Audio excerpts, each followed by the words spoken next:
Hello, guys, and welcome back to the Figuring Out Friday podcast brought to you by Healing Your Way.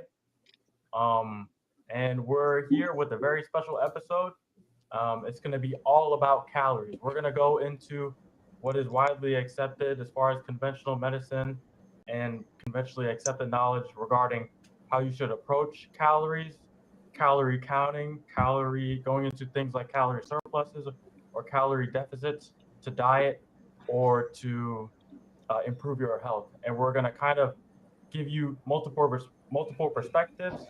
One is going to be based around, like I said, what is seen conventionally, and then we're going to focus a little bit more on some information that hasn't been brought to the surface, but we're going to bring it to the surface for you guys because I really believe that this is some groundbreaking stuff that everyone should know, and it kind of changes the whole script, if you would say, for calories, thermodynamics, and how we approach medicine as a whole. So, before we start, make sure you guys like and subscribe. Like always, we're here on Rumble, YouTube, uh, TikTok, Facebook, and Instagram. And I don't know if I'm missing any more, but just make sure you go follow and give us a like at all of those social media platforms. And our tag is going to be at Healing Your Way for all of those platforms. And we And actually have a new, not a yep, new, or a recurring guest that is now going to yep. be back because he's back Not a from, guest, a member of our team. yeah, Yeah, excuse me, a member Yeah, of our bro. team. Thank you guys for welcoming me back. I need a very much needed break, but I'm back and well rested for every week. Yeah, so great. so It's this great is to going to see you be the, back. Thank you. yeah, this is going to be the new squad moving forward for the next upcoming Friday podcast, continuing on. So yeah, um, let's start this whole conversation. Um, Alex, you wanna start off and set the stage for us? Yeah, I got you. So I think I'm going to start off with is just the general concept of a caloric deficit. And I think I'm going to go really basic here, just so everyone knows and we're on the same page of what we're going to define throughout this episode. And I think it's safe to say that when we talk about weight loss in the most mainstream sense that you can find in apps, advertisements, or even inside gyms, the first thing that comes to mind is the idea of a caloric deficit. And I think it's safe to say that this has been the backbone of dieting advice for decades now. And it looks really appealing. It's pretty straightforward, it's rooted in physics, and it's really easy to understand that if you eat fewer calories than your body burns, you will lose weight. And in a deeper sense, this is how it typically gets explained. Your body burns a certain number of calories just to keep you alive. And this is called your basal metabolic rate or your BMR. And it's the calories that you need for those essential functions like breathing, circulating blood, or even regulating body temperature. And on top of that, you burn calories through physical activity and exercise, digestion of food, and all those little unconscious movements that you make throughout the day, like going up a flight of stairs or walking to a class or even fidgeting in the chair like I am right now. And when you add up all of those movements together, that's what you get is called your total daily energy expenditure, also known as your TDEE. And the calorie deficit model says that eating fewer calories than that number, you would lose weight. And eating more than that number, you would gain weight, uh, thus being a caloric surplus. And that's why those diet apps and trackers often suggest cutting around, I'd say, 500 calories per day, which in theory should lead to a pound of fat loss per week. And if you guys tuned in on our episode last week, we talked all about that 1 pound of fat is estimated to equal about 3.5K calories, and we busted that open. I think the narrative here is that in controlled lab settings, this math does work. But when people are in metabolic wards where every calorie is measured and controlled, a deficit does lead to fat loss. And that's part of the reason why this concept has been held on so tightly, in the sense that it's predictable, it's quantifiable, and it feels like something you can control with willpower and discipline. In addition to that, the appeal of this approach is its simplicity. It reduces weight loss to a numbers game where it tracks what comes in versus what goes out, and it keeps the balance in the negatives. For many people starting out in their fitness journey, even that clarity is really motivating to be as simple as that. And it gives, that false narrative of a clear path forward. I think what I'm going to start off here to address, and this is how we'll all start to pivot, that while the caloric deficit model is true in theory, it's not always sufficient in practice. And the human body isn't just a simple machine, and weight loss isn't as linear and ideal as the eat less, move more message that it makes it sound. And this leads to my idea and concept you guys should all be familiar with now, that calories are not the same thing as biology. That this is one of the most important critiques, I would say, of the calorie deficit model. And I'm going to start off very basic here, where one might simply ask, like, what is a calorie? And according to the dictionary, it's just called technically the amount of heat required to raise 1 gram of water by 1 degree Celsius. And we measure that using something called a bomb calorimeter, which is basically where you burn a piece of food completely in a sealed chamber and measure how much heat is released. And that's how your grocery store goodies figure out the calorie numbers you see on nutrition labels. But here's the issue, it's that your body is not a sealed chamber and it doesn't burn food the way a machine would do. Food goes through digestion, absorption, and metabolism, in addition to signaling pathways that are influenced by dozens of other biological variables. So the calorie number on the label tells you what's theoretically in that food, but not necessarily how your body will use it. For example, not all calories are created equal in how they impact biology. Protein, as I think all of us know, has a higher thermic effect than carbs or fats, meaning that you burn more energy than just digesting it. And on the flip side, protein also stimulates satiety hormones more strongly, which make you feel fuller or stronger, fuller for longer. And now, when you compare that to sugar, which may have the same number of calories as that protein for that meal, but produces very different effects on insulin, cravings, and fat storage. And on top of macronutrient differences, the context matters too. Eating 500 calories in the morning when your insulin sensitivity is at the all-time high, and your body may handle it differently than the same 500 calories at midnight when your circadian rhythm is already winding down. And hormones like cortisol, leptin, and melatonin can change how energy is processed depending on that time of day.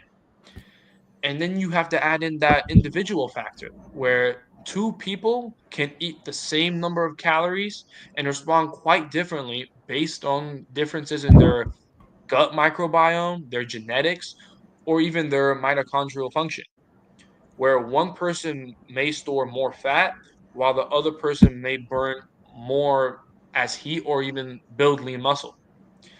And I think this is where it comes to the realization that why many people, including a past version of myself, who meticulously track calories to still hit frustrating plateaus or even gain weight despite doing everything right. And again, I've mentioned the math might be almost perfect on paper, but the biology, unfortunately, is way more complex than that. That the key takeaway from this is that the calories measure potential energy, but biology decides what we actually want to do with that energy. So when I say calories does not equal biology, I think we're really pointing out here that the calorie deficit model is incomplete in that sense. It explains only one layer of the process, but not the deeper rules that govern how energy is partitioned and whether or not fat is lost or stored. And I think I'm going to swiftly go over here about what actually happens when people follow a calorie deficit diet. And in the short term, calorie restriction almost always produces results. But people lose weight because they're genuinely consuming less than their body is burning. And that supports that calorie in and calorie out model. But the challenge is what happens after that initial period of breakthrough. The body doesn't just let weight loss happen indefinitely now. Instead, it fights back by activating what's called adaptive thermogenesis, which is basically a survival mode for your body. And the body starts to defending its fat stores because evolutionary in your body, the fat is your life insurance in that sense. And losing too much of that too fast can look like famine to the brain. And basically, what plays out is your metabolism slows down, your hunger hormones change, you unconsciously move less, and then those plateaus emerge. And on top of all this, the constant restriction raises your cortisol, your stress hormone. And with this elevated cortisol, it encourages that fat storage, especially around the belly, which worsens your sleep and further disrupts your metabolism. And this conventional calorie deficit diet then often turns to a cycle of initial loss, followed by that plateau, hunger, and frustration I just mentioned. And this is what many people call that yo-yo dieting. I think another takeaway we could clearly learn is that the human body is not just a closed system, and it adapts in many ways that the simple math just simply does not capture. Everything I've mentioned just now comes from the teachings of the first law of thermodynamics, which states that the energy cannot be created or destroyed and only transformed. And I'm going to let Michael take the reins with that one.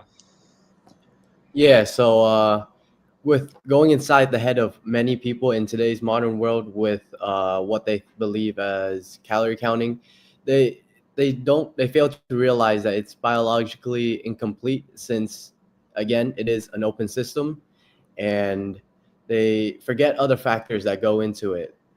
Um,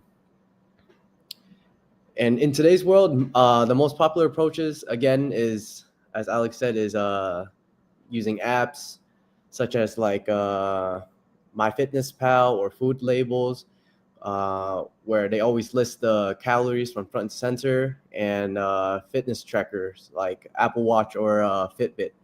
And with that, they do like a reward if you meet the required weight deficit. And for a lot of people, this counting this calorie feels great in a sense because it gives you that sense of control. Since if you can measure it, then you can manage it, and that's another reason why it's very appealing. Um, and then, but it goes back to treating our body more like math equations, because again, if you eat less and move more, technically you're supposed to lose weight. But then if that was the case, then and if calorie counted, then how come people out there are plateauing, gaining weight, burning out, or they feel constantly hungry? And again, this is all rooted into the first law of thermodynamics, where energy cannot be created nor destroyed, and only transformed. And so, Mikle, could you go into more about the thermodynamics of what people may configure inside their head when they think about modern calorie counting? Yeah, of course. Um, I will go more like I will cover both Alex and your topics, because basically whatever y'all said is first law of thermodynamics. For to start from the beginning, like people who suffer from the obesity disease, like have a problem with excess energy inside them, which means that they have excess fat storage. So in order to lose weight, you have to start dropping this excess fat storage and getting rid of it.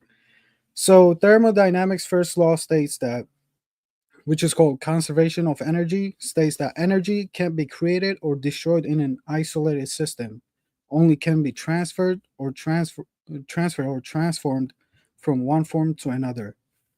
So, like I said, if individual wants to lose weight, they have to output more energy than they take in. So that's basic calories in and out. But that looks good on paper.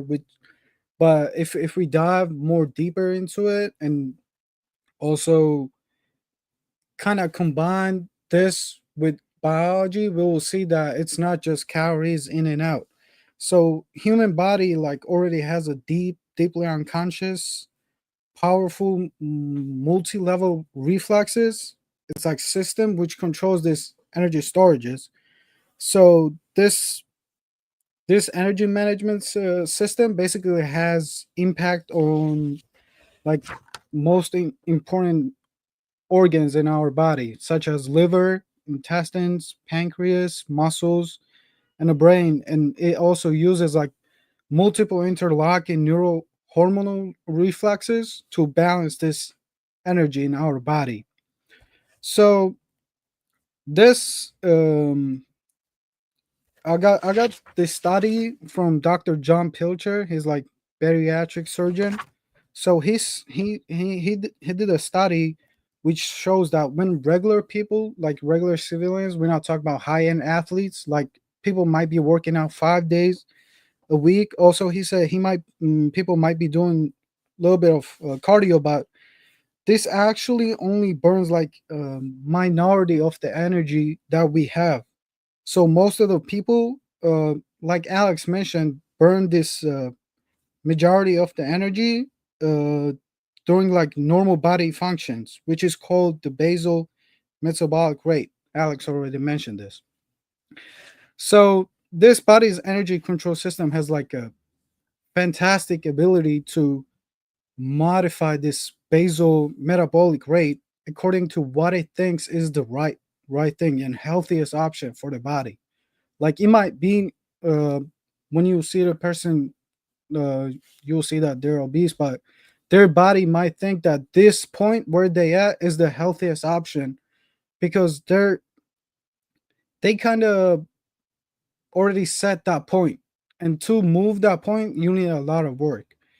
So also, this energy control system uses an organ system called a brown fat system. This is basically like big radiator in our system, and this is not under our conscious control. So this energy system controls it. So if body feels like they're burning excessive calories, then it will make fat. It will store the brown fat. But if it thinks that it has a lot of fat, it will start burning it. So this is like beginning of the tip of the iceberg, the brown fat system. So experiment done in 1960s shows that individuals who lost 3% of their body weight through the diet and exercise, their metabolism and metabolic rates would shut down 15%, 17% in order to compensate the weight that they lost. So once they started losing the weight and they think, okay, this diet, exercise is helping, boom, suddenly they hit the plateau. They, that like Alex also mentioned that, Michael mentions that they cannot lose weight anymore. So what's happening here? Like body doesn't just keep dropping weight forever. It fights back. Alex already mentioned that our body's like control system. It's called a body's control system or set point. And after it's being pushed further, it fights back harder. So if you like start losing weight faster, that means your body will like start fighting back harder. So from my experience, like right now, we all know that I'm on weight loss journey. But when I feel good and like I notice I'm losing body weight, suddenly out of nowhere I get like crazy cravings. Like I had to eat food, and sometimes um at the beginning I was overeating that one, but once I realized that it was not helping me, you have to consciously start fighting it so you can pull that set point towards you wherever you want, wherever you think the healthiest option is. So that this is like a conscious against unconscious thing. So but once you realize that it's unconscious, you can kind of overtake it, let's say, because you can stop yourself from eating. Just drink water, that kind of thing. But most people don't realize that the small things they're doing, like they will still say, oh, I lost my weight because I was on calorie deficit. But when you listen the whole thing, you will realize that they say, yeah, I had these cravings, but I just dug it out. I chugged the whole 2 liters of water and I was not hungry anymore. So that's like consciousness fighting against unconsciousness. So, for example, to even set an example and make it more understandable, it's like holding our breath. Like we can hold our breath for short amount of time period, but as time goes by, like it gets uncomfortable. So basically, our body is at the end forcing us to breathe out, you know, to set back to the our rhythm. So it's kind of that, but once you start overtaking more and more, you kind of push that set point towards you to the healthier side. Also, I mentioned overeating. Mm, so biology part, like beneath the surface level, it's like we start to notice that we use more hormones, like hormonal reflexes, metabolic adjustments, and the survival pathways that we might be not aware of, but it's still in our body. It's our DNA. It's always working. So this calories in and out model is technically true, like Alex mentioned on paper, mathematically it's true, but it's incomplete. So by that, we're saying that you can create an energy from nothing. So the body just adjusts how much energy it burns and how it partitions it to store the fat or even muscle, depending on deeper signals. So if like when weight loss slows down or reverses, it's not simply because like you failed your calorie intake and burning part. It's just even a result of the more powerful unconscious systems that's fighting against you. So you have to like overpower that. The main question people might ask, like, how does this system get out of balance in the first place? How do people get fat or maybe elevate their BMI? So the question might be complicated, but the main part this doctor says is that genetics also play a big role because, like, some people are more prone to store this fat due to inherited traits. Depends on the place where you live because our DNA has been like rewriting itself for thousands of years. So basically, on like your ancestors might have been, hunters always outside. So your metabolic rate might be faster than some other people. And So, yeah, you go on. there's a question from the chat. My issue was I had gained a lot of weight because I wasn't eating enough. I didn't even realize it because I had stomach issues, so I stopped eating. Now to lose the weight is a challenge. What do I do? We're gonna go into that a little bit after Mike gets done explaining thermodynamics. There's a prescription we have for you guys to follow, and we're gonna get into all of that.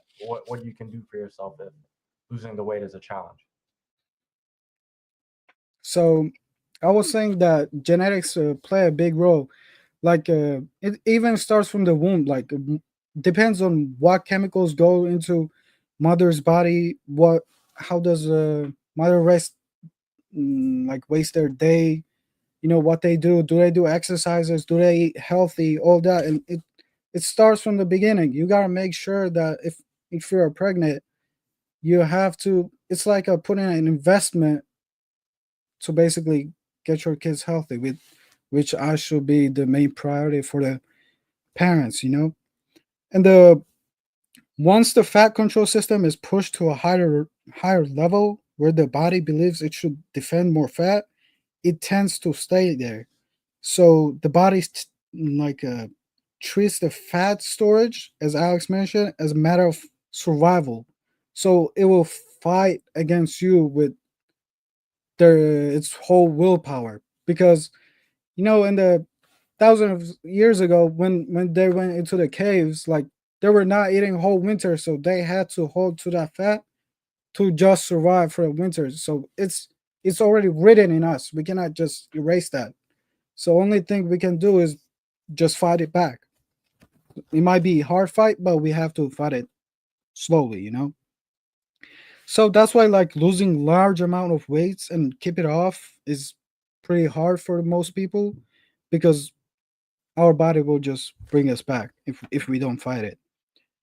So also, I guess, to fight this and shift this set point from unhealthy metabolism to a healthier one, we have to combine, like, natural approaches, like balanced eating, sufficient vitamins, and, like, long-term lifestyle changes.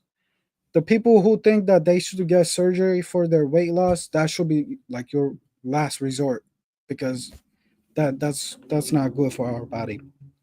So in summary, the thermodynamic theory of weight loss is just idea of simply adjusting calories in and out, but deeply should just shows deeply what's going on in our body, which most people might not be aware of. So only by changing, like, this deeper system can help the body to sustain a healthier weight in long run. Otherwise, the body will always fight to return to the level it believes it belongs to. You know. So that was mostly about the thermodynamics. Do you guys have, like, any questions?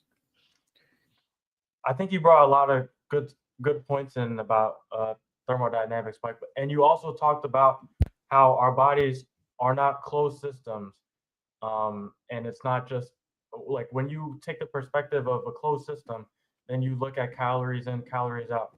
But um, people don't realize that we're actually an open system, and the three main other factors that they don't take into account are light, water, and magnetism.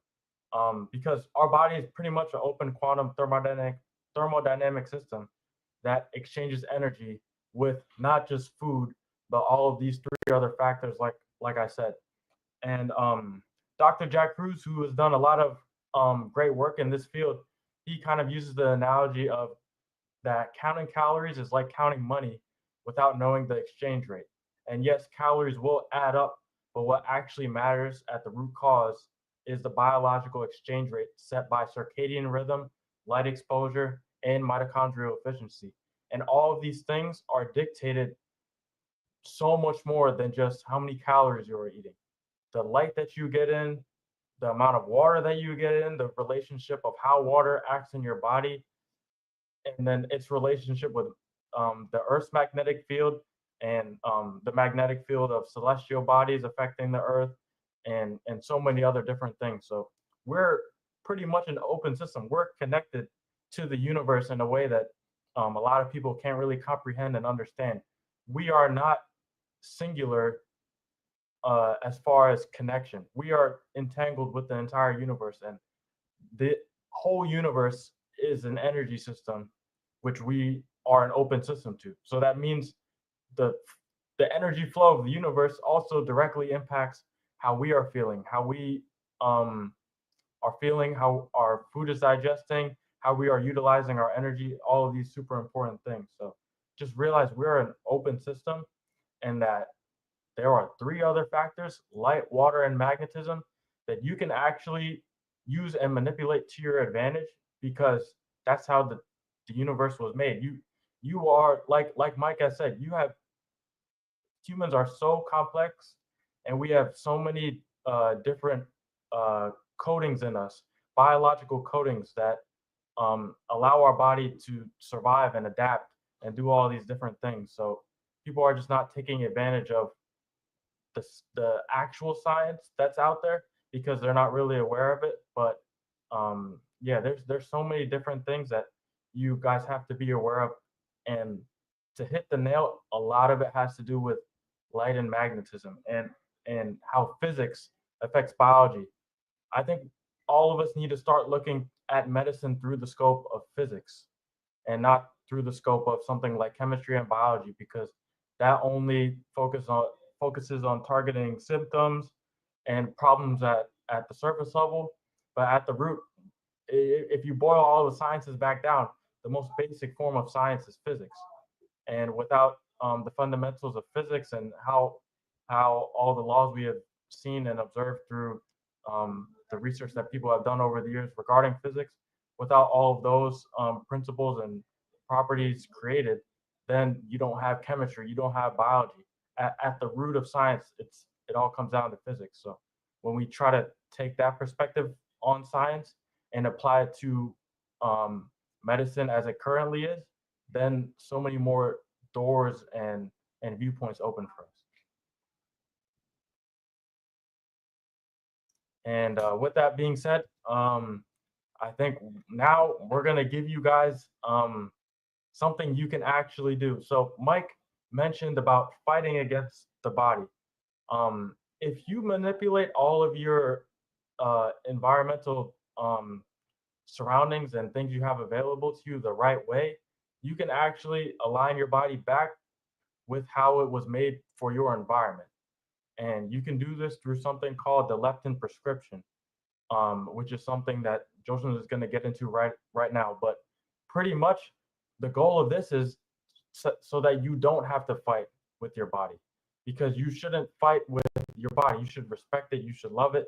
And fighting against hunger, fighting against internal feelings should not be the case. You should be working synonymously with your body. So this right now, we're going to give you a way to do that. So those of you who don't know what leptin is a hormone that is secreted by fat cells, which signals the hypothalamus that there's enough energy in the food stores.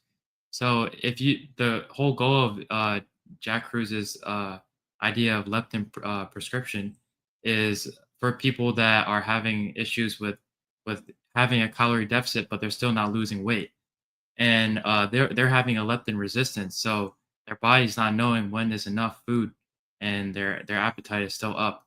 So, and Jack Kruse goes like San said, against the whole calories in, calories out, the modern idea of thinking of how to lose weight. And he's used the leptin prescription to kind of counteract that. And the first step of leptin prescription is within 30 to 60 minutes of waking, you should make sure to get at least 10 to 15 minutes of sunlight. That could be any time before 10 a.m. usually. It's usually about 2 to 3 hours after the sun rises. So you can get sunlight every morning. Make sure to just go outside. 10 to 15 minutes is easy. And the next step would be, even around 30 to 60 minutes, having a big meal, which includes high protein and fat, low carbs, but this type of meal will let your body know, let your signal hypothalamus that there's enough energy in the food stores, and your body has knows it's full, so it doesn't have to want to keep eating. And what you got to watch out for is snacking during the day, because this will spike your insulin, as well as if you reduce snacks, it will let your leptin kind of speak and signal the whole body that there's enough food and you don't need to eat snacks throughout the day. And having around three meals around 4 to 6 hours apart is also very important to set your circadian appetite cycle, as well as stabilizing your hormones. So you also need to make sure that you're sleeping around, or eating around 4 hours before bed, eating dinner.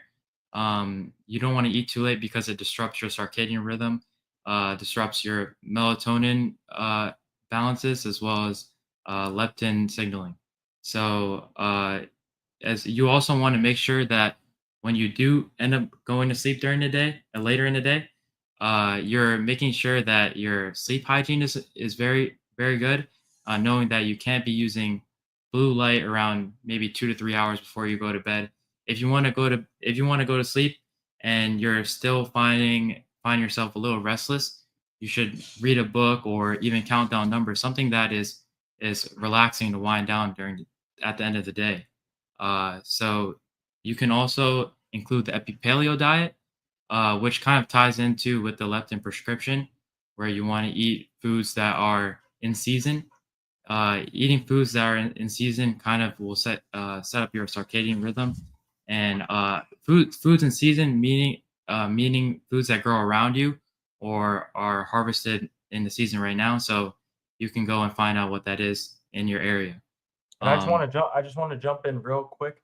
The the unique thing about eating food that is grown locally and in season is that um, the light um, the light that that food is experiencing is on the same timeline that your suprachiasmatic nucleus is experiencing the sun. So imagine that the food that you're eating also has a circadian rhythm because it does. You want to be eating food that aligns with the environmental rhythm and circadian rhythm that you are in. Because if you are eating food that is from a different latitude or experiences the sun differently, you're pretty much throwing off your internal biological clock. And that's something you don't want to do because your body is made for the specific surroundings that you're placed in. So you don't want to be throwing off of your internal biological clock by eating some food that is operating in a different biological clock. Just think about time zones. You don't want to be operating in a different time zone. You want to be operating in the exact time zone that you're in specifically. And to do that or to take advantage of that, you need to eat foods that are in season. And and at the end of the day, with this model, there's no excuse because how can you say I can't eat food that's local to me? That makes no sense because then if it's local to you, that means it should be fairly accessible to you. So with this model, that I like it because there's no excuse because you're supposed to eat what grows around you, what lives around you, even what as far as animals, what's slaughtered around you. All of those things like uh, matter very much, and they're tied back to your internal biological clock matching the light patterns and the circadian rhythm of your particular place on this planet. Yeah, and for example, things that are not in season are like, say, in the winter, historically people were not more had more access to carbs, so you wouldn't eat too much carbs in the winter. So that's just an example for you. And you also want to make sure you're eating high seafoods, which are high in DHA. Make sure you get a lot of seafoods in, because DHA will help your brain and retina uh, be able to handle light, as well as uh, correct your circadian rhythm as well. So you also want to make sure that you're eating high nutrient dense foods like maybe shellfish or organ meat, which are high in micronutrients, which will help your hormones and your neurotransmitters. Yeah, I can talk about this more later too. That's why it's also very important for people to get in their like omega-3 acids. But this is also why, and back to the circadian thing, it's why you see people who work later at night, they tend to gain more weight than people who work during the day. So I just wanted to add that in. Mhm. Yeah, like for example, nurses who are doing night shifts, night shift workers, you tend to see unfortunately that they're overweight, but that's because they're they're operating completely against what the sunlight in the sky has given them. The sky has given them light, but they decide to work. And of course, this is due to many factors. Like you can't really blame nurses for the setting that they're in because they are performing um, emergency medical needs for people. But it's just the way of the world, and it's unfortunate. And one final thing I wanted to add when I was talking about sleep, when you do use your phone later in the day, and you're kind of trying to go into sleep, or a lot of people usually go on TikTok or something like that, and then fall asleep. That will introduce cortisol to your body, which is not something that you want to introduce, as is your stress hormone.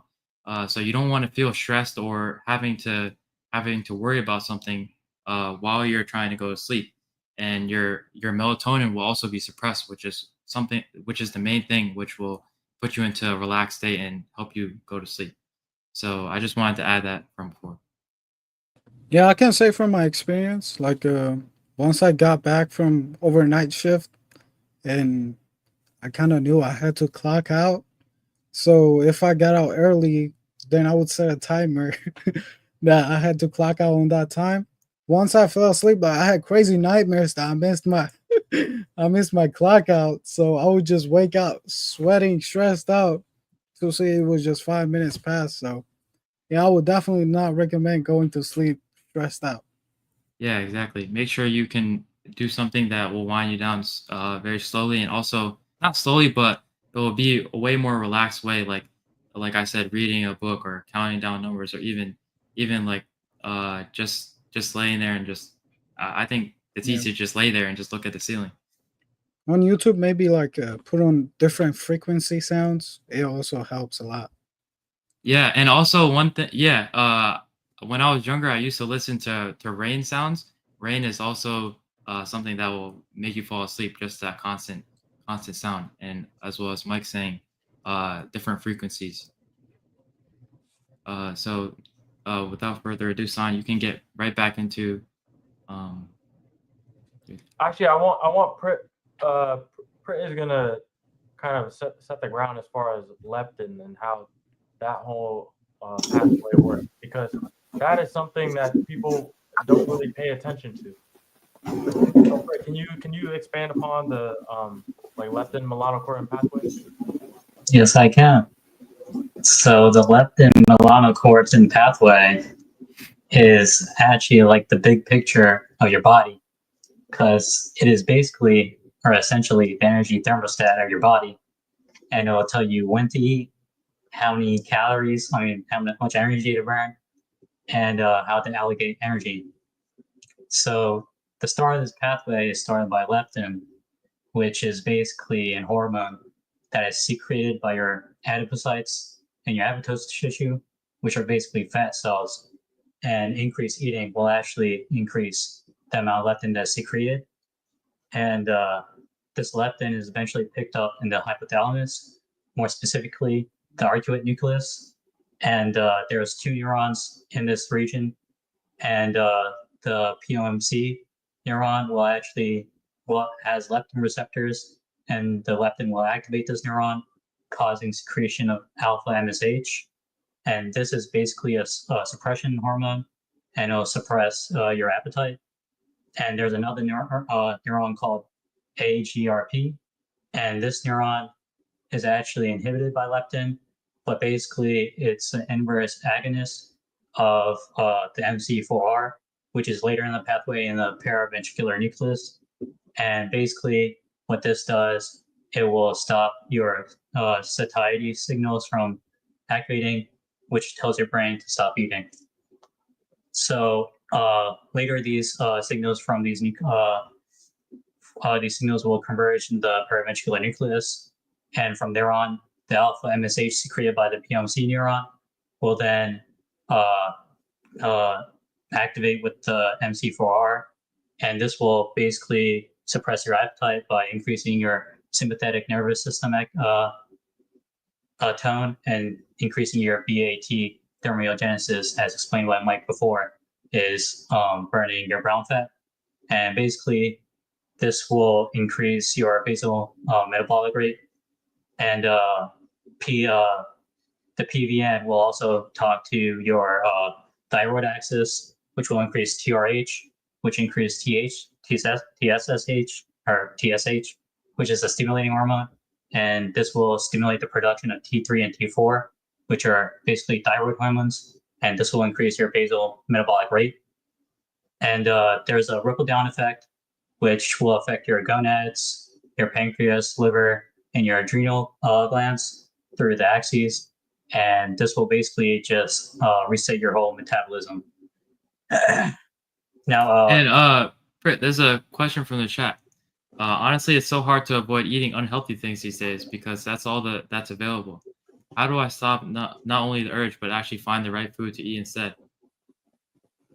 so basically, you can go to your local farmers market or whatever is available to shop around, to look around.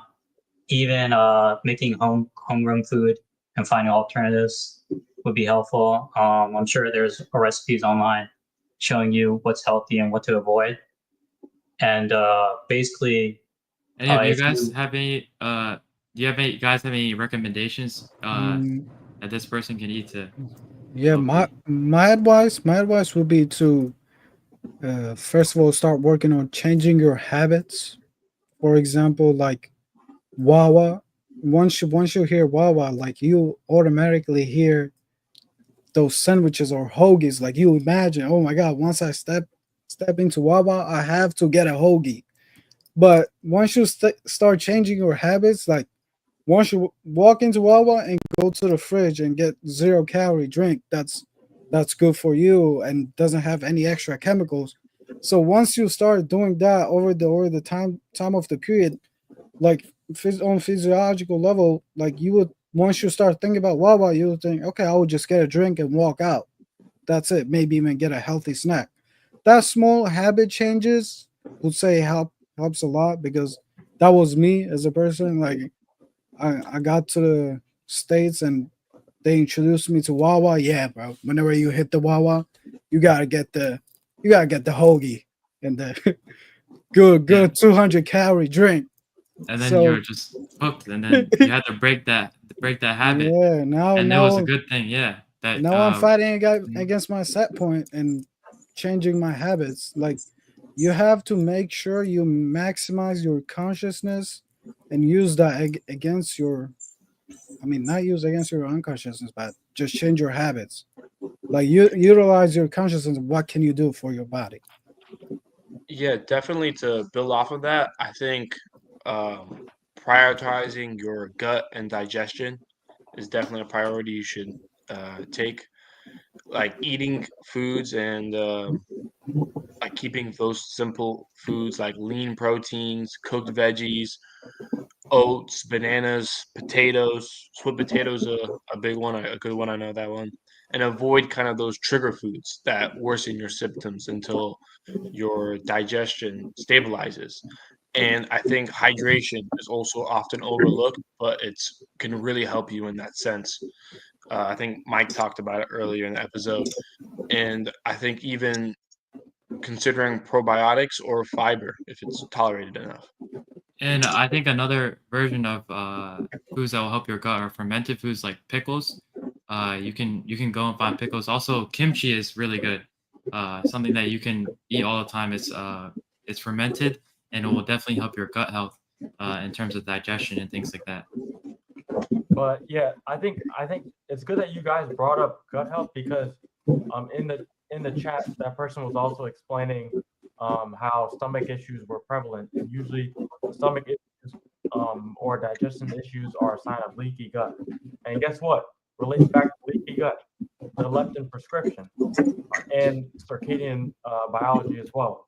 So what leaky gut is when your intestines are lined with barrier made of cells called enterocytes, and then these are going to be held together by tight junctions, and the barrier between them is supposed to let in nutrients while of course filtrating out harmful stuff like undigested food particles, toxins, and bacteria. That's one of the main functions.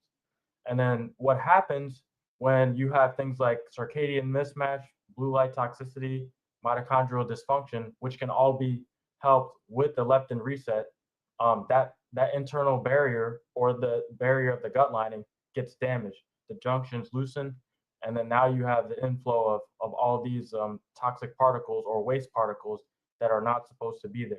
So it's a leaky gut because the barrier that is supposed to kind of filter out the bag or the waste products versus the products that are that your body's using for energy is now damaged. So now these waste products are leaking into your gut, and now that throws off your whole GI tract.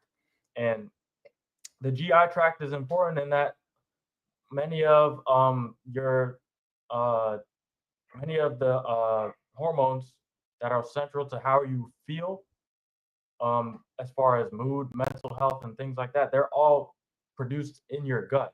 And when you pretty much blow up or destroy your gut or cause some syndrome like leaky gut, you're directly affecting the gut brain axis, which directly affects how you feel mentally.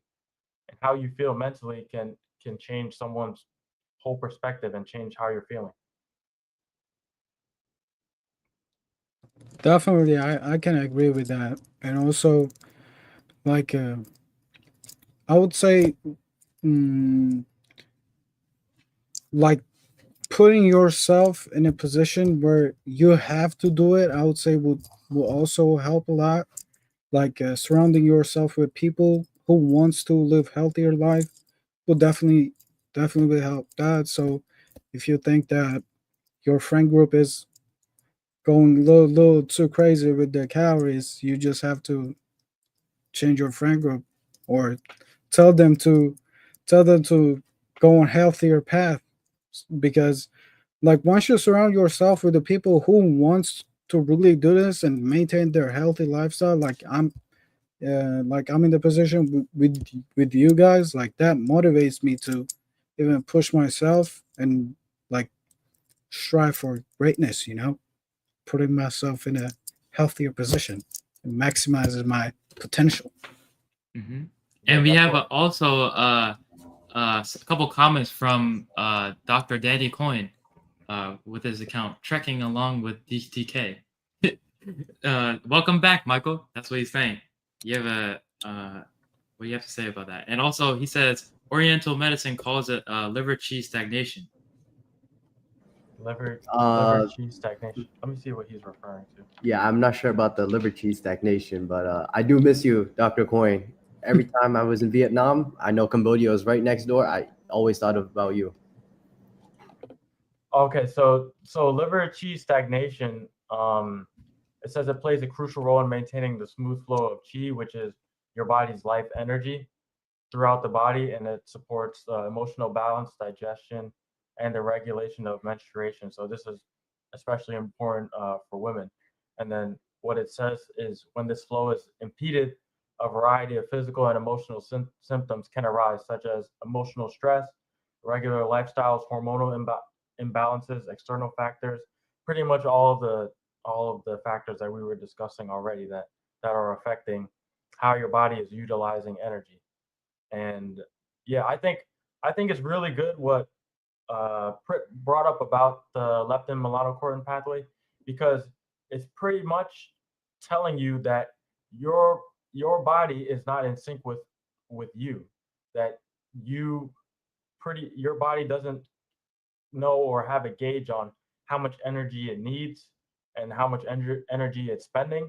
So that's why you're overeating in the first place, because your body has no perception and is blind to what is actually happening with you. So that's why overeating happens. Overeating wouldn't happen if all of your hormones are balanced and regulated correctly.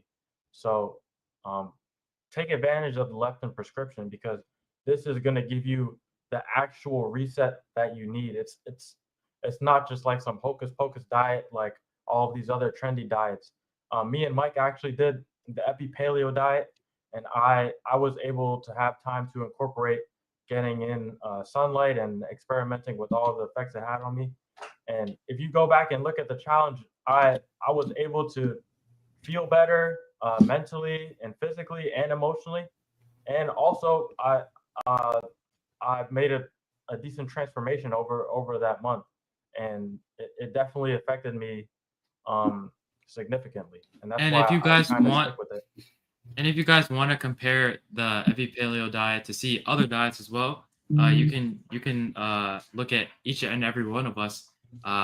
Britt did the elimination diet. I did a Japanese diet. Alex did the Ronaldo diet. Michael wasn't here, but I'm sure he would have done it too. Yeah, I And was in Vietnam watching. Everybody did an amazing job. Yeah, Good so go recommendation. check it out, and you'll see many different types of diets that you could maybe include in the future.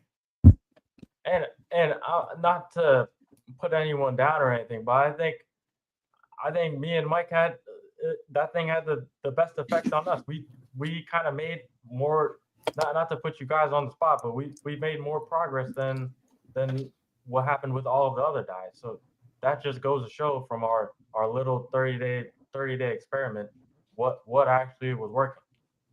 Yeah. So and And and one other point, Mike, you can probably elaborate on this, but you were saying that as far as being satiated, when you were eating the epipaleo diet, you didn't find yourself wanting or needing extra food or craving anything too much. yeah, that's exactly how it was going, because I was eating like mm, healthy meals, like the meals I cooked. I never ate outside, so I always felt full, and I guess the nutrients and the hormones were aligning with each other, sending signals that yeah, he's good for a day. He's eating the right food. So make sure you burn that fat and you restore his energy levels, all that. But once we got off the diet and I went a little off the track, then that's when the cravings came back. But I had to overtake, you know, and stayed on my path.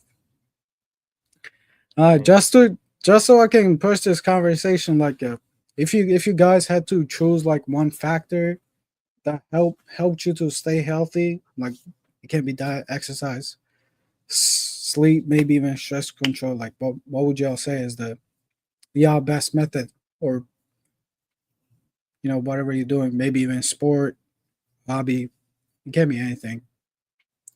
Well, I think getting up on time. getting out on time. Yeah.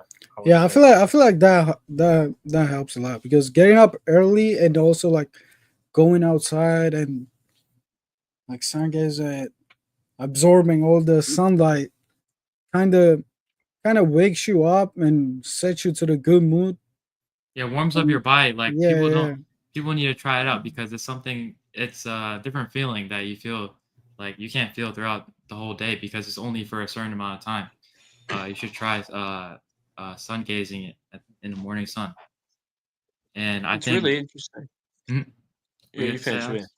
I think No, you like finish. a big part of my recovery is also making sure you have enough sleep. I never go a day before hard training without enough sleep, and making sure you get 8 hours a day, but also making sure you can start your sleep well by not having blue light and having good sleep hygiene.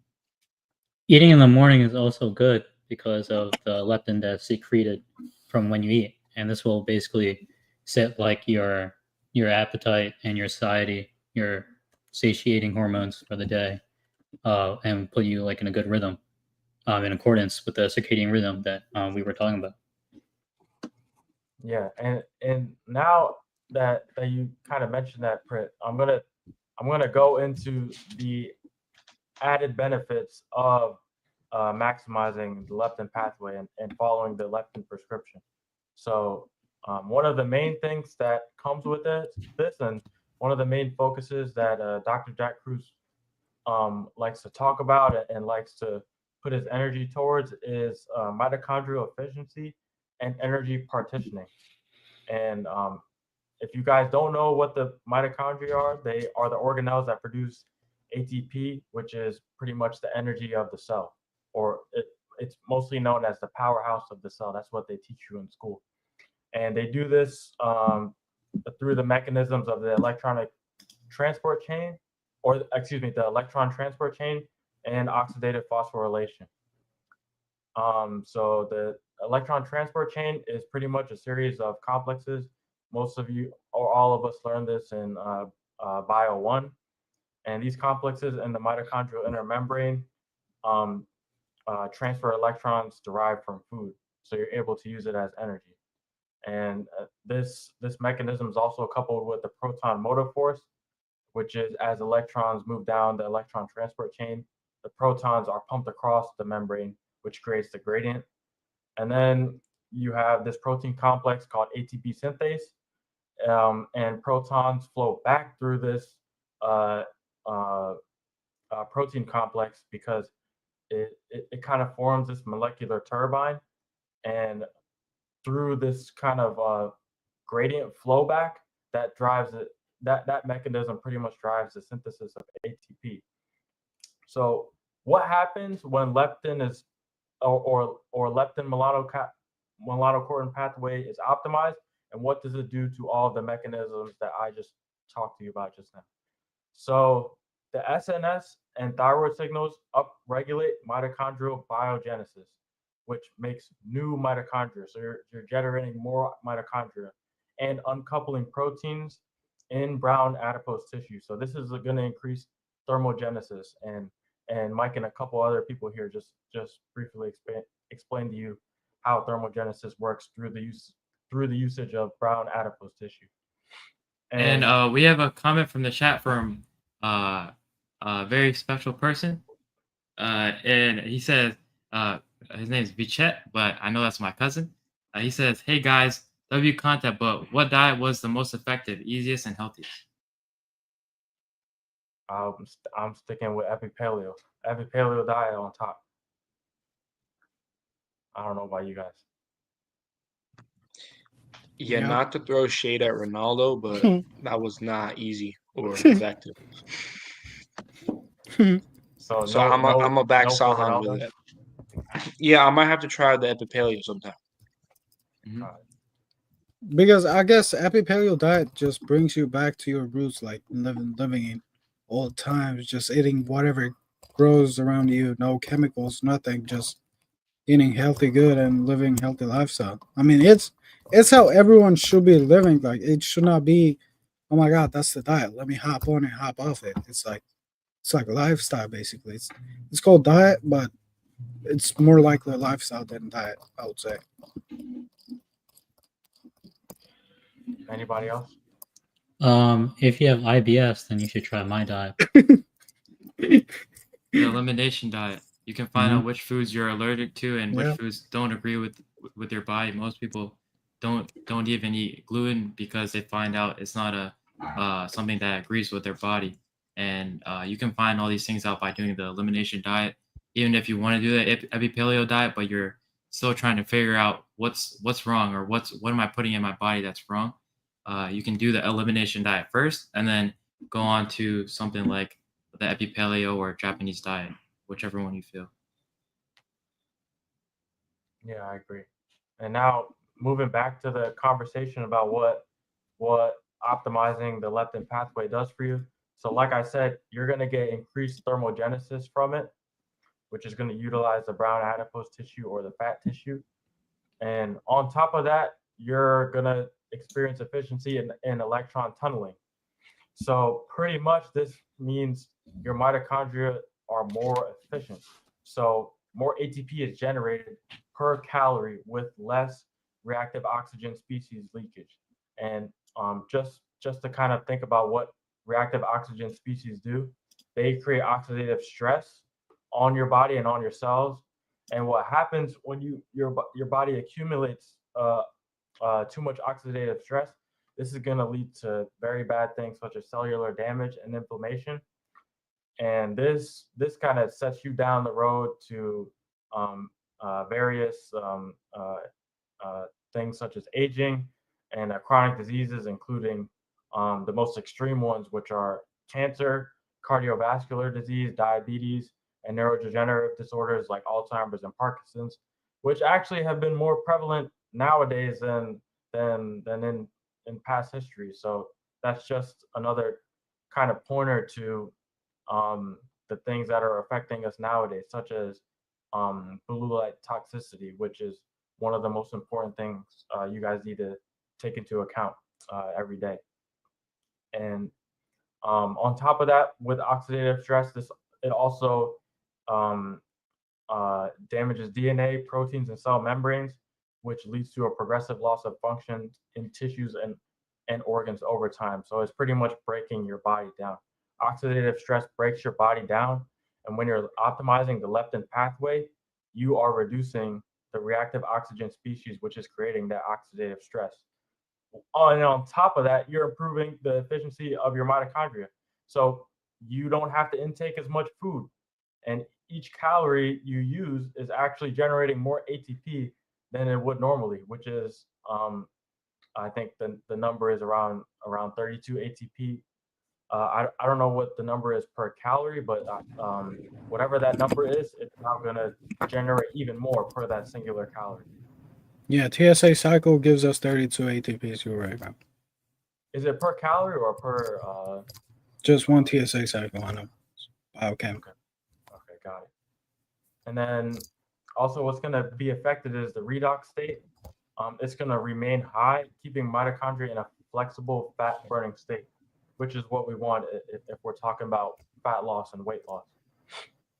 And then now that you know the added benefits as far as mitochondrial efficiency, I kind of have to circle back to circadian biology, which is kind of the timing software of when all of your biological processes occur. And like we've been talking about, the suprachiasmatic nucleus in your brain, in the hypothalamus of your brain, is pretty much your body's internal clock, internal master clock. And it pretty much determines how you age and when all of your cellular processes occur. And what dictates how that clock operates is the light signals that it intakes through a special photopigment called melanopsin. And on the Tetragrammaton podcast with Rick Rubin, Andrew Huberman, and Dr. Jack Cruz, they go into how melanopsin is now being found in places that they didn't even know it existed before. And usually or conventionally, it's only known to be found in the retina because the function is to intake light. But actually, what they're finding is that melanopsin is present in many parts of the bodies, and mainly in the parts of your body where mitochondria are most buried. And what melanopsin does, as far as in the eye and in the retina, it activates and sends a signal directly to the suprachiasmatic nucleus, which is your internal clock. So it pretty much dictates your internal clock by receiving light signals. And this is kind of like pressing the reset button on your body's daily rhythm. And the SCN sets a timing for the release of many key hormones in your body. Some of them include cortisol, that usually is seen as a stress hormone, but this is what counteracts melatonin to wake you up in the morning. The sunlight hitting your eyes spikes cortisol and gives you a boost of energy to start the day. And then it also affects leptin, like we just talked about, which pulses at night to tell the brain we're full and fat burning can happen. So it takes care of satiety and fat burning as well. Melatonin, which rises in the evening to help you sleep and repair, which is super important. And thyroid hormones, as Pert was talking about, which ramp up metabolism in sync with the day. So without morning sunlight, the daily program doesn't load properly, and if your SCN is kind of out of sync, then the leptin pathway doesn't run. Your metabolism starts to drift and sway, and you feel hungry, like even when you don't need food, and that's why people tend to start overeating. And Yeah, I wanted all those to problems occur.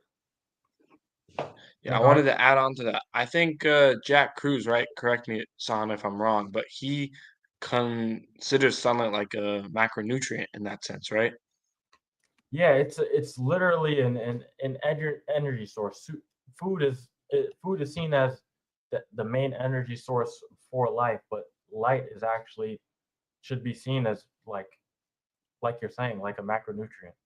Yeah, and I think Jack Cruz, he puts it alongside just in terms of importance with protein, fats, and carbohydrates.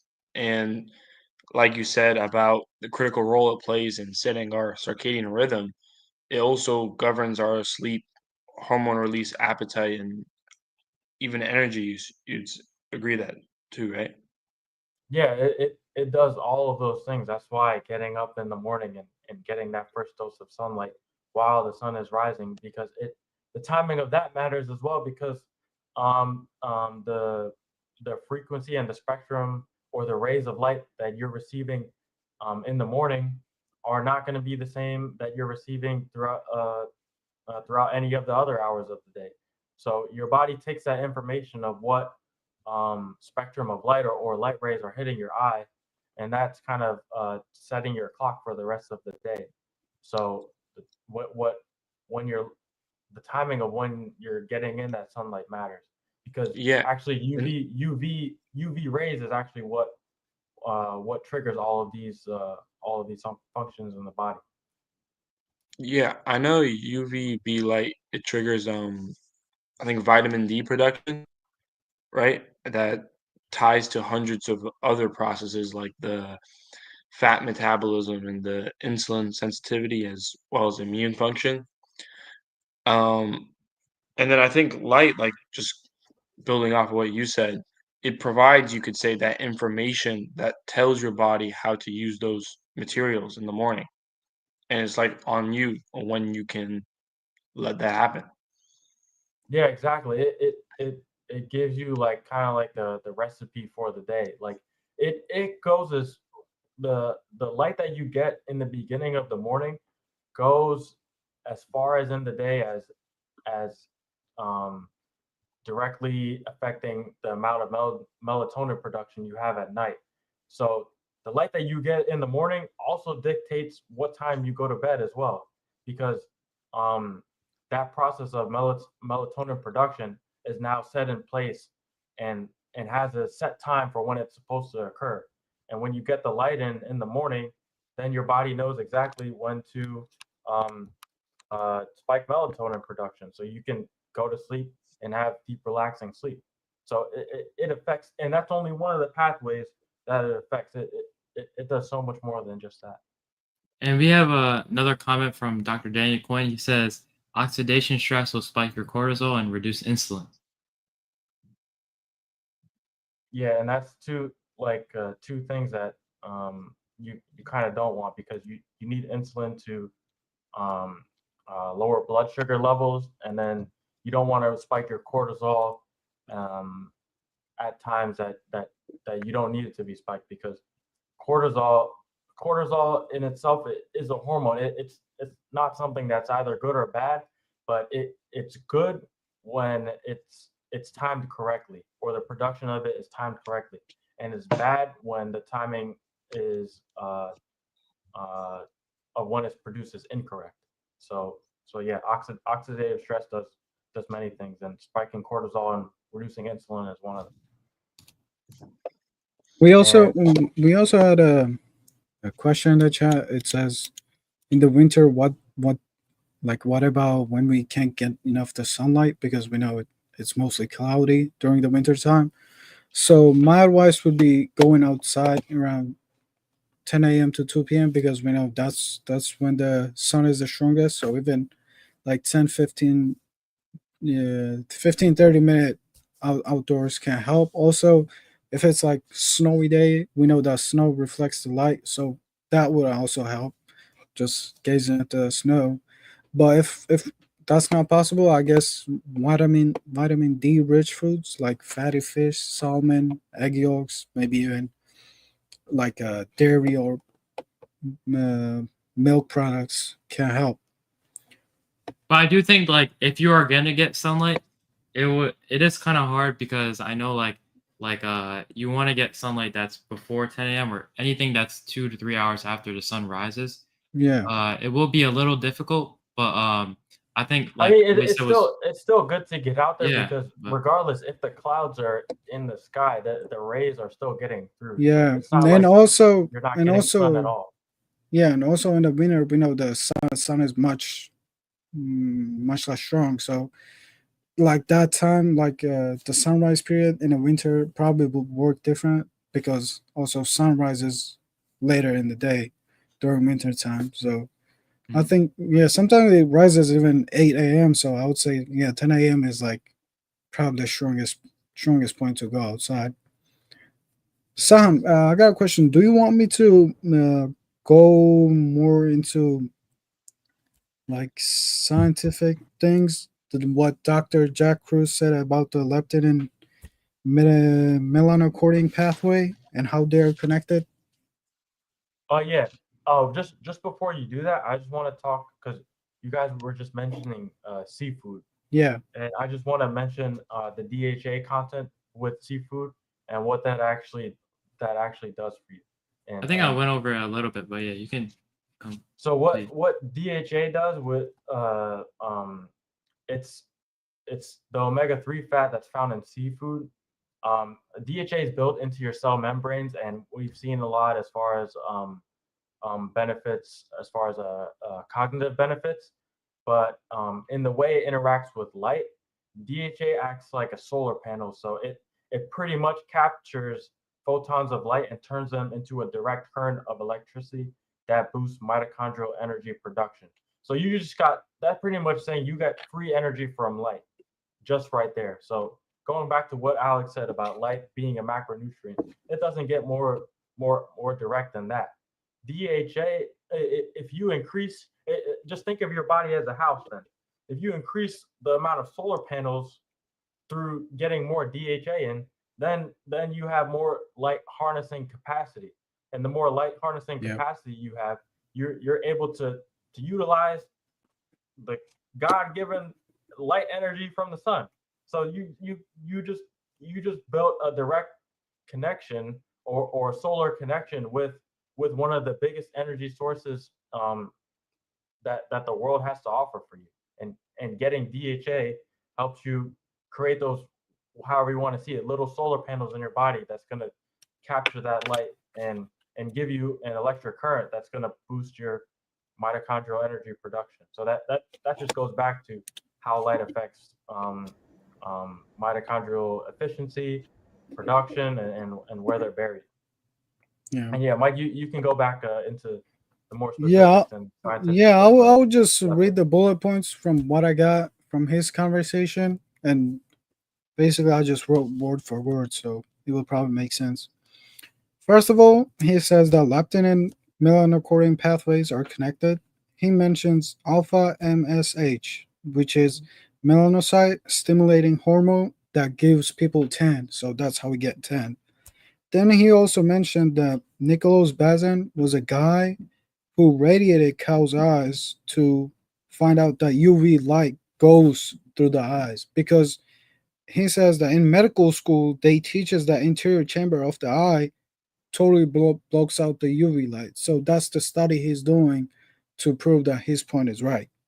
He also mentions RPE, which is retinal pigmented epithelium. That's where the melanin is located in our eyes. So this thing rotates as the light hits. So he says that this kind of works in the same way that chlorophyll does in the leaf in the plants. We know that chlorophyll is the main source of the kind of base of what's producing the energy from the plants.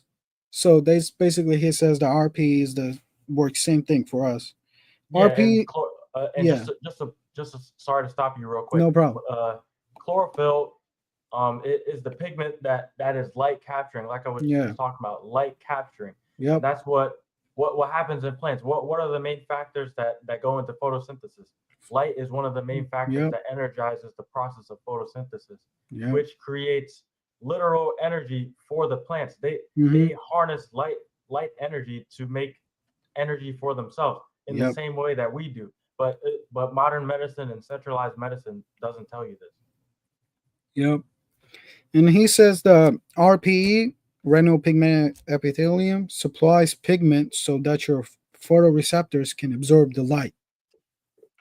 He states that retinal has mitochondria in it, and behind those cells we had Mueller cells. Mueller cells are like fiber optic cables that go straight to the midbrain. So everything they target, and he says everything that these Mueller cells target has melanin in it. So that means it's connected straight to the light source, because they need light first of all to and target the spots that have melanin. He also mentions POMC, which is a big protein created by light and is made of the 6 different things. So he says like these smaller things molecules include ACTH, adrenal corticotropic hormone, which controls cortisol release. He also said, and I mentioned in the beginning, alpha MSH, melanocyte stimulating hormones, influences skin pigmentation and appetite regulation. He also mentions beta endorphin, which is natural painkiller and mood booster, and also other molecules that play roles in energy balance, inflammation, and immune responses. So he says the summary of POMC is that we are addicted to the sun. Like we can't remain healthy without the sun and without the sunlight. So he says that physics also play big part in this, which is not mentioned, and it's called AMO physics, which stands for atomic molecular organization physics. So basically, this is the pathway he says. So we get light from the sun, it hits our pupils. Then he mentions that people are like perfect black box radiator, he calls it. And then he explains what black box radiator is. It's something that absorbs and emits all the wavelength of light efficiently.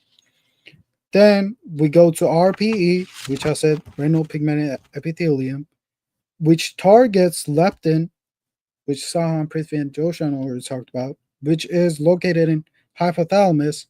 And then this targets places that has melanin in it. So that means we cannot survive without light, and we need light to live healthy lifestyle. And I think we're gonna definitely have to do a podcast about light, water, and magnetism, and melanin, and how physics kind of bridges the gap and has a lot of crossovers with biology. I think where physics and biology and even chemistry meets is where people should be looking at. They Who should knows? look- Maybe we can even make that the next podcast. If you guys want to have like something like a that leads on to another podcast like this, it will be a perfect transition. Yeah, there we could probably make multiple episodes out of that topic already, but I think we should definitely continue the discussion into things like light, water, magnetism, and melanin and molecules in the body that interact with light, water, and magnetism. And yeah, I think we covered almost everything as far as this whole calorie debate and misconception that And I a lot of wanted to people have. also say, if you guys are interested in the breathing methods podcast, we might talk about certain breathing methods for relaxing or even for recovery. So if that's something that you guys want to go into, we will definitely add that to the next podcast or the one after that. So just let us know. Oh, and I just want to add on to why this whole thing revolves around like the mitochondria and why it's so important is because just two things that are pretty simple. It's photon capture and quantum tunneling. So basically, with photon capture, it goes back to what Joshan and Sahan were saying about the DHA membranes, and they are rich in your neurons and which are in your behind your eyes and your mitochondria, since they turn the photon energy into electrical currents. This boosts how efficient your mitochondria works. And again, with the DHA, it comes from the seafood, and it's very unsaturated, and it makes the membrane more flexible and conductive. So this way, electrons and photons that usually move through barriers, they can skip that process. It makes the process a lot easier. And like stuff like normal fats, they make the membrane more stiff. And then with the quantum tunneling, electrons move through protein complexes in your mitochondria. And if the tunneling is efficient, you get more maximum ATP. So again, with the mitochondria, the Krebs cycle and the electron transport train, it all goes to the ATP and how you can view it as a currency. Whether you create more ATP or the other two negative options, which is losing it as heat or as oxidative stress. So yeah, and it's not like the calorie model is incomplete or the thermodynamic is wrong, but it's how the mitochondria decides how the calories are expressed, whether this is due to poor diet, damaged mitochondria, or a mismatch in your circadian rhythm. Yeah, because that's what kind of determines how your energy is used and how efficiently your energy is used. So yeah, those are really important points, Michael. And anybody else have any last comments before we end this episode? But I do thank everybody for coming into the chat and making sure they come by and comment. Ask any questions you guys need. There's one question in the chat regarding omega-3 and omega-6s. So I'll just clear that up really quick. So what's the difference, and which one do I need to? I think they probably meant to say which one do I need to maybe supplement or consume more often. I think in the modern American diet, you're probably going to be consuming much more omega-6s than omega-3s. So that ratio is going to be thrown off a little bit. So I would definitely recommend maybe supplementing with something like fish oil to regulate that omega-3 to omega-6 ratio. And just to go over the kind of roles of both, just very briefly, omega-3s are generally anti-inflammatory and promote heart and brain health, like we kind of just said, with the added benefit of all of that light capturing mechanisms, which add to increased energy efficiency and energy overall for your body, while omega-6s are pro-inflammatory and are vital for cell signaling and energy metabolism. So they both serve their own distinct purposes. It's just that you kind of want a ratio that is in balance with your body's needs. And just through the normal American diet or most modern diets, this ratio is thrown off and leans towards omega-6s rather than omega-3s. So you just want to make sure your ratios are all correct. Just finishing what I was saying, yeah, just anytime you guys want to have the need to ask a question or type in the chat, you asking questions definitely helps us as well learn from each other's answers, or even something that you guys can say in the chat, which we can look up and find a better understanding. So I think if you guys have any questions, just keep asking and tune into the podcast every week. Yep. And yeah, thank you guys for tuning in to today's episode. As always, this is a Figuring Out Friday podcast brought to you by Healing Your Way. Please like, subscribe, and share, and follow all of our social media platforms at Healing Your Way, and just spread the word, because like we keep and always saying, the more you guys share this and make us seen, the better the content we can deliver to you, and the more time we can spend giving you guys the best that we can give you. So thank you guys for joining today, and we will see you on next Friday's podcast. Thank you guys. See you. Thank you. Thank you.